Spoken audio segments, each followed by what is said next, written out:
Hello বন্ধুরা, আমি তোমাদের সোশ্যাল মিডিয়া স্টার সিনজন। আজ শনিবার ছিল বলে ঘুমতে উঠতে একটু লেট হয়ে গেছিলো। তো চলো তাদের ব্রেকফাস্টটা করবো। তো চলা যাওয়া যাক ব্রেকফাস্টে। ব্রেকফাস্টে ছিল তরকারি মুড়ি আর তার উপর চানাচুর দিয়েছিলাম, আমার হেভি লাগলো খেতে। ব্রেকফাস্টটা পুরো ভালো মতোই হয়েছে। তারপর ব্রেকফাস্ট করে নিয়ে চলে গেলাম দোকানে। দেখতে পাচ্ছি আমি দোকানে কাজ করছি। দোকানে আমার কাজ করতে করতে প্রায় 2:30 মতো বেজে গেল।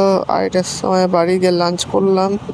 দেখতে লাঞ্চ ছিল ডাল ভাত আর যে মটন কষা ছিল। এটা আমি এখন খাবো, তো চলো খেয়ে নিই। খেয়ে নিয়ে চলে গেলাম যে পাবজি খেলতে। দেখতে পাচ্ছ পাবজি খেলছি দুপুরবেলা। যে বেশিরভাগ সময় সারা দুপুরটা যে পাবজি খেলি।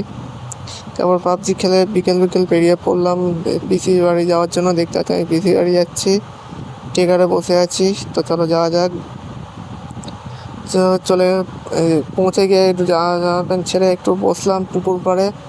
আর পিসি বাড়িটা পুকুর পাড়ের একদম ধারে, তাই জন্য পুকুর পাড়ের হাওয়া নিচ্ছি একটু বসি। তারপর কিছুক্ষণ পর শুয়ে শুয়ে এডিটিং করছিলাম। দেখতে হচ্ছে এডিটিং করছি। এডিটিং করতে করতে কখন যে ডিনারের টাইম হয়ে গেল। ডিনারে ছিল আজকে খিচুড়ি, কারণ এখানে একটা মনসা পূজা হচ্ছে পাশে, তাই জন্য এনেছি। তাহলে এক্ষুনি খিচুড়িটা খাবো। তো আমি খিচুড়ি খাই, তোমরা মেনে দেওয়ার জন্য চাইলে সাবস্ক্রাইব করতে বলো না। বাই।